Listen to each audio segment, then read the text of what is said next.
Hey Islanders, this is Hana, and welcome back to my island. It's rock festival season! But when I worked as a journalist in Korea, festival season meant one thing. Every week, I had to travel all over the country covering shows. Korea used to have a big rock festival almost every week from late July into early August. These days, most of them are gone. It just wasn't profitable enough. Incheon Pentaport Rock Festival is really the only one still standing. When international bands come through Asia on a world tour, they usually play Japan's Fuji Rock Festival first. Then they come here to Pentaport. Last weekend, on day 2 of Pentaport, Massive Attack headlined the stage, and their set sparked a huge controversy across Korea. That's what I want to talk about today. So let's get into it. On day 2 of the 2026 Pentaport Rock Festival, the British band Massive Attack took the stage as headliner. During their set, they covered a song called Sidae Yugam, which roughly means Regrets of the Times. It's by Seo Taiji and Boys, a group that caused a sensation in Korean pop music history. A lot of people call them the true starting point of K-pop. As they sang the Korean lyrics word for word, a sentence appeared on the huge LED screen behind them. It was written in Korean. It said, K-pop was born out of resistance against the dictatorship and corruption. Right after, the screen cut to footage from Gwangju from May of 1980. Black and white footage of citizen militias gathered in front of the old provincial government building. Old habits die hard. As a former editor, my first instinct was to pick the sentence apart. And honestly, it wasn't accurate. But the more I dug into, the more I realized something. The real question wasn't whether that one sentence had its facts right. It was about something older, about who we let use the word resistance and who we don't, about the unwritten task we've been running for years. However you define K-pop, that phrase, born in the age of dictatorship, doesn't line up with the timeline. If you take the narrow view and say K-pop started when Seo Taiji and Boys debuted in 1992, here's the problem. Seo Taiji wasn't actually fighting a military dictatorship with guns and tanks. He debuted after 1987 once Korea had already democratized, right as the country was shifting toward civilian rule. What he actually fought was censorship, specifically a government body called the Performance Ethics Committee. It reviewed and approved every song before release, even after democratization had happened. In fact, Sidae Yugam itself failed that review. It first came out as an instrumental with no lyrics at all. Now take the broad view instead. If K-pop just means Korean popular music as a whole, its roots go much further back. Through good Korean shamanic ritual music, through pansori, a traditional style of narrative singing, through trot, a genre with roots in old Korean folk songs, all the way back to the Joseon dynasty. The anime film K-pop Demon Hunters, the one that became a massive global hit, touches on this exact history. By that measures, K-pop's roots go back centuries before any military dictatorship. But I think what Massive Attack actually meant by K-pop was something else. I think they meant the song from the harsh military dictatorship of the 70s and 80s. Songs so powerful the government banned them outright. Songs that still got sung as protest anthems as the people's music. There was another sentence on that screen too. It said in 1980, the US supported the massacre of civilians carried out by the Korean government in Gwangju. Same problem. It's not made up exactly, but it meshes two very different moments into one. From May 18th to the 20th, army paratroopers were violently attacking civilians directly. But the classified diplomatic records tell a different story here. That unit wasn't under the operational control of the joint US-Korea military command, so the US didn't even know in advance. It mostly just stood by. The real problem comes later. Between May 22nd and 27th, citizen militias took over the provincial government building. Then came a final crackdown. And there's an actual record showing the Carter administration approved the troop deployment for that operation. So saying the US supported the crackdown has weak ground for the early massacre, but real ground for what came after. Those two moments carry very different weights. On that screen, they got flattened into one line. Honestly, I wish someone on Massive Attack's tour crew had understood Korean history and culture a little more closely, or that there had been a Korean person on the team. Because accuracy isn't just about being careful, it's about trust. One sloppy sentence can undo the work of everyone who's fought to remember that history correctly. So this criticism is fair.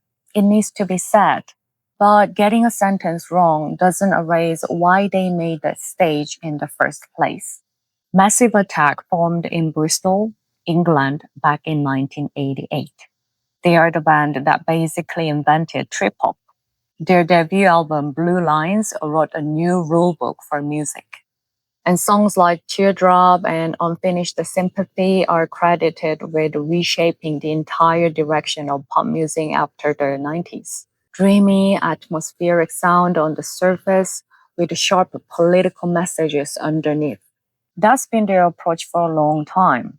For over 40 years now, they've made music about the climate crisis and anti-war movements, about human rights. They protested Spotify CEO for investing in a weapons company, so they refused to release new music on the platform. And not long ago, at a show in Singapore, two members held up a Palestinian flag. They were banned from re-entering the country afterward. This is the band that chose to cover an unfamiliar Korean song. And this wasn't some special one-off for Korean fans. It's part of their fixed set list for the entire world tour. Same song, same footage at every stop. Helsinki, Lyon, Fuji Rock in Japan, and Pentaport in Korea. They will keep doing it at every remaining stop on the tour.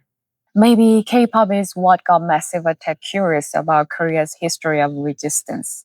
Or maybe it happened the other way around. Either way, this is proof of something. Somewhere along the line, they genuinely found this song. And it genuinely moved them.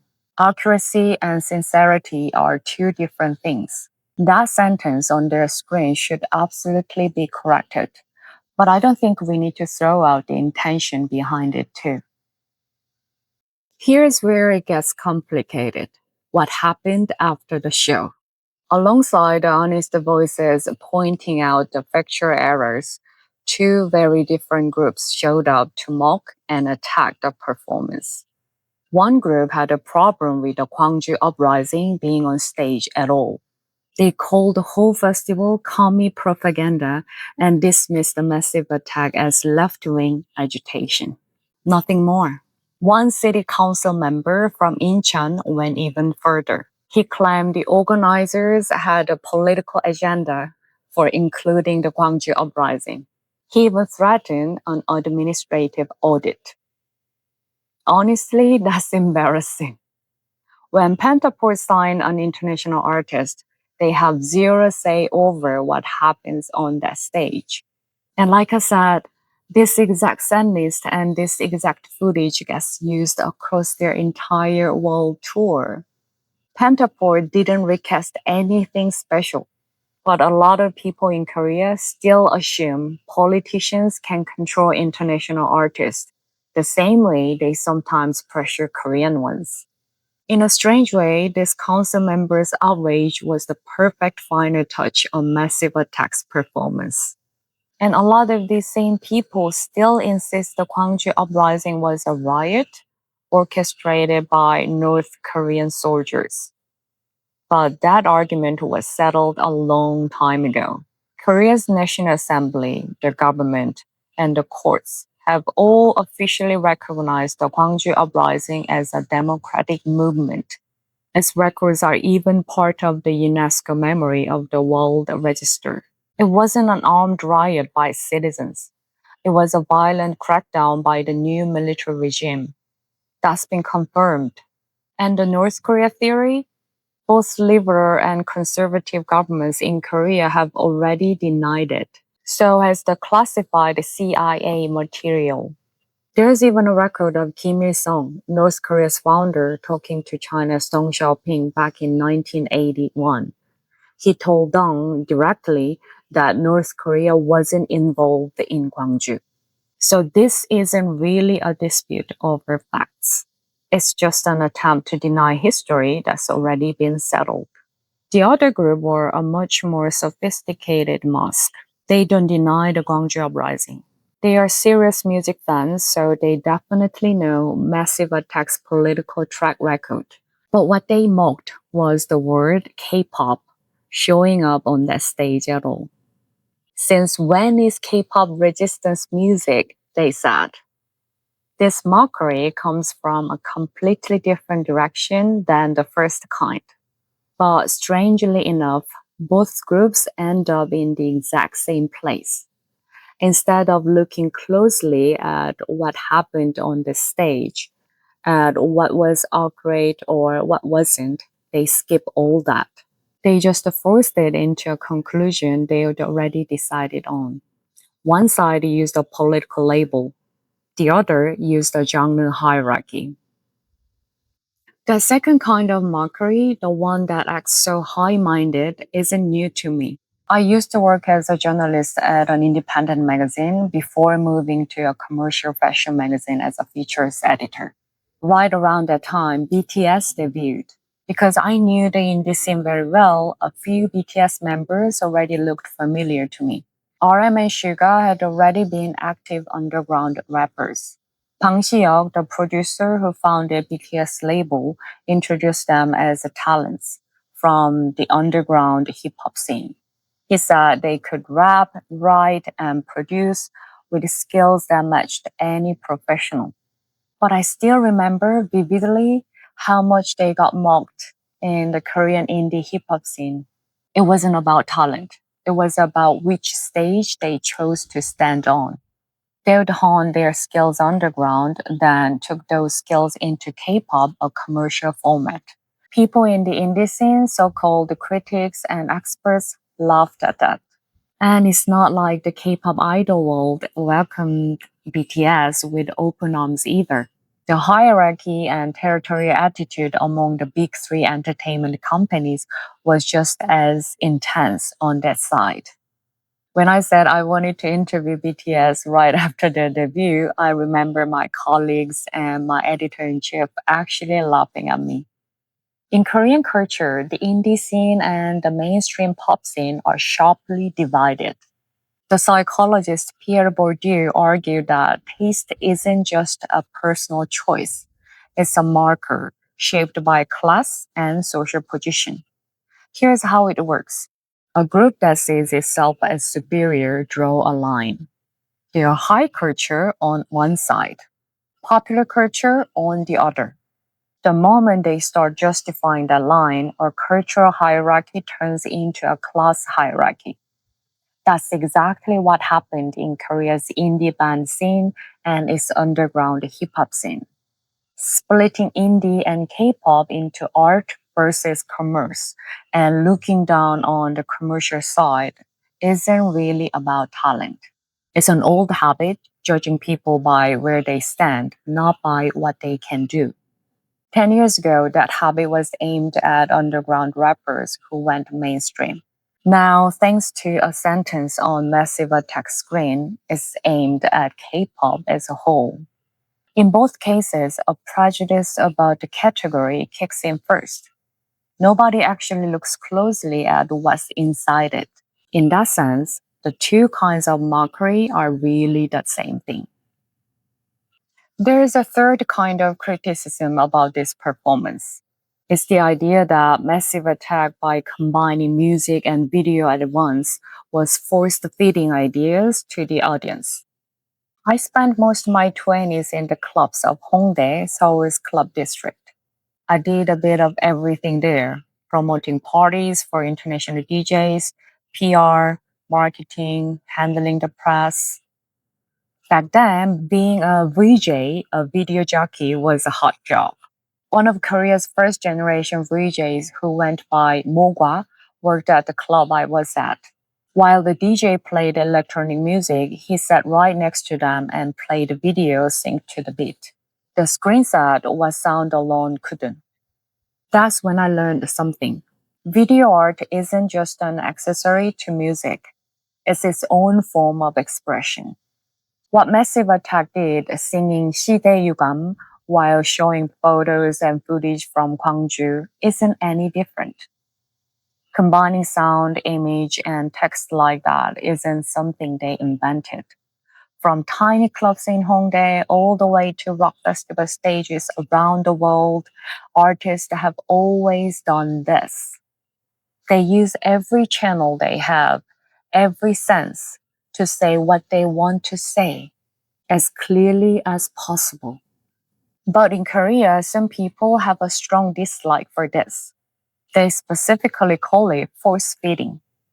Korean society hasn't really had a full conversation about why an artist expressing themselves clearly should be treated with a suspicion in the first place.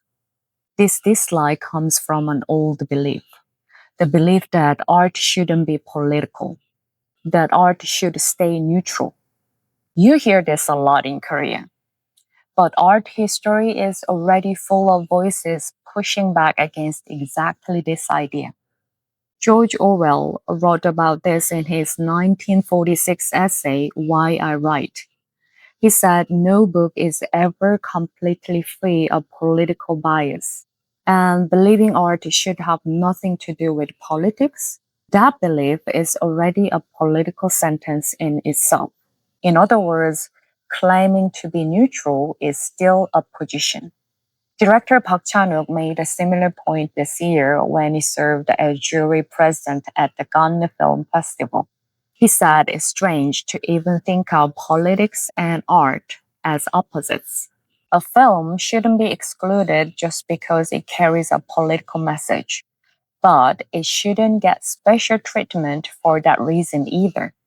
He did add one condition though.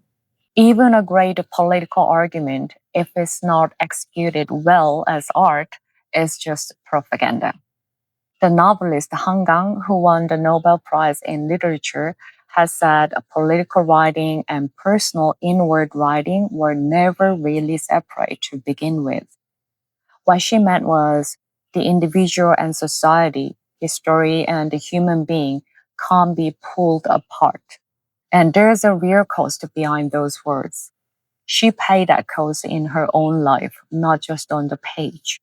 Han Kang was actually placed on a government blacklist of artists during the Park Geun-hye administration. She wrote novels about the Gwangju Uprising and about the Jeju Uprising of April 1948. Because of that, the stage cut her off from government support. The Performance Ethics Committee had been gone for years by then. But censorship just found a new shape and kept happening anyway. If you flip this dislike around, you can see a familiar shadow underneath. That discomfort with the political messages in a song. That instinct to call historical footage propaganda. It looks a lot like the old habit of censorship one Korean carried in its body for a very long time. There's this unspoken rule. Art should be subtle, vague. It should leave room for interpretation and never say too much. That rule was set, of all things, by the Performance Ethics Committee, which operated from 1966 to 1998. Back then, a message that was too clear was treated as dangerous. And some part of that instinct is still with us. It still makes people uncomfortable when an artist speaks with conviction. How you read a massive text message is up to you. Whether you agree with it or not, that's your call. It's your right and your ability as the audience. There's a real difference between two things. An artist trusting the audience to interpret and judge for themselves, and people treating clear expression itself as a problem. The second one is really just a lack of trust in the audience, or it's a demand for the artist to stay silent. Go back to the winter of 2016. Candlelight protests filled the streets, calling for President Park Geun-hye's impeachment. Indie musicians like Yeouido, Yeouram, and Chae-go-eun got up on stage themselves. So did the band Broccoli U2. Two of its members, Dogwon and Chandi, had roots in a group called Meari. It was protest song collective formed back in the 1980s. And this band kept showing up as solidarity movements for years afterward. In December 2024, when President Yoon Suk-yeol declared martial law and the impeachment crisis began, the scene looked completely different. The playlist in the streets was full of K-pop, Girls' Generation's Into the New World, aespa's Whiplash, G-Dragon's Crooked, Rose's APT. As the people filling the streets shifted to a young generations in their 20s and 30s, the songs they sang shifted right along with them. And that fast shift wasn't an accident. K-pop fandoms have been political for a long time.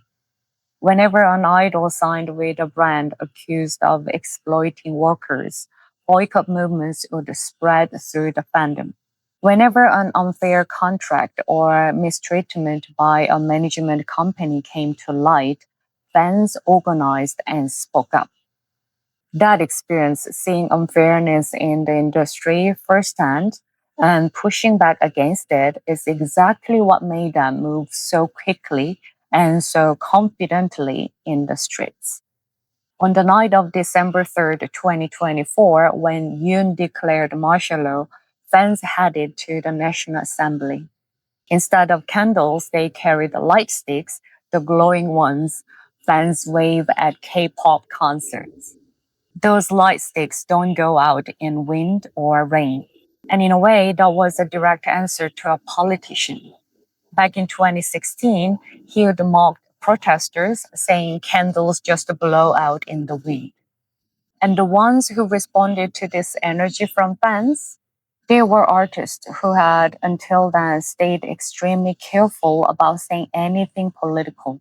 The singer IU prepaid for rice soup, bread, and coffee at cafes and restaurants around Yeouido, where the impeachment rallies were happening. She told fans at the protest to go grab a meal on her. That gesture came with a cost. Korea's far right put together an online list naming artists who supported the impeachment. Someone even posted proof that they had reported IU to the American CIA. Even so, that prepaid meal has stayed a symbol right up to today. And more recently, this past July, the Grammy Awards created a new category. It's just for Asian music. They are calling it Best Asian Pop Music Performance. BTS refused to submit anything that year. Their reason was simple. They wanted their music to be heard and loved on its own terms, not sorted by region or language. Directly challenging one of the most prestigious award shows in the world took real confidence. It's the opposite of staying quiet, one of concern for public opinion back home. For years, people looked down on K-pop, say that they'd qualify as resistance music. And yet, here it was, producing people willing to take real risks, people willing to actually move. Massive Attack sentence wasn't accurate. Whether it's about K-pop or about the US role, whenever you compress the history into a single line, you always have to ask, whose pain does this compression make lighter? But a lot of the mockeries aimed at that sentence while pretending to be about accuracy was actually doing something else entirely. It was looking down on K pop as a whole, on the skill and the sincerity of everyone standing in it. The same goes for the discomfort with putting history on a screen and a message into music, calling it force feeding. That's habit. Doubting an artist who speaks with real conviction has nothing to do with this specific controversy. It's been carried in our bodies for a very long time. If resistance requires passing some kind of test, then who's been grading that test all along? Anyone can demand an accurate sentence, but think about the people who set themselves down in the examiner's chair. The ones docking points just because it was K-pop. The ones failing something just because it touched the Gwangju uprising. Did they ever once ask themselves how they got that chair in the first place? Right now, someone is sitting there judging someone else's resistance. Has that seat ever actually been verified by anyone? So, what do you think? It's kind of late. These days, Korea is crazy, crazy, super hot. So, I decided to take a shot of video in evening time. I'd really love to know how you see the relationship between art and politics. Leave your thoughts in the comments. If you find this video helpful, a like and a subscribe means a lot. And if you'd like to support the channel further, there's a membership option too. This has been Hana's Island. Here, you're safe. Until next time, stay well on whatever island fits your own latitude. Take care. Bye.